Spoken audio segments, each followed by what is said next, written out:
Avec joie, vous rendrez grâce à Dieu le Père qui vous a rendu capable d'avoir part dans la lumière, à l'héritage du peuple saint. Il nous a arrachés au pouvoir des ténèbres et nous a fait entrer dans le royaume de son Fils bien-aimé, par qui nous sommes rachetés, par qui nos péchés sont pardonnés.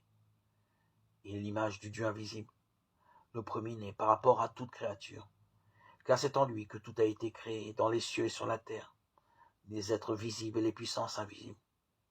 Tout est créé par lui et pour lui. Il est avant tous les êtres, et tout subsiste en lui. Il est aussi la tête du corps, c'est-à-dire de l'Église. Il est le commencement, le premier-né d'entre les morts, puisqu'il devait avoir en tout la primauté. Car Dieu a voulu que dans le Christ, toute chose ait son accomplissement total. Il a voulu tout réconcilier par lui et pour lui, sur la terre et dans les cieux, en faisant la paix par le sang de sa croix. Et vous étiez jadis étrangers à Dieu, vous étiez même ses ennemis, avec cette mentalité qui vous poussait à faire le mal.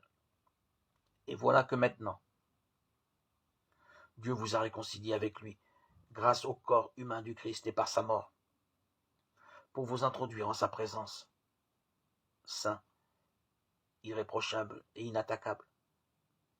Mais il faut que par la foi vous teniez solide et ferme.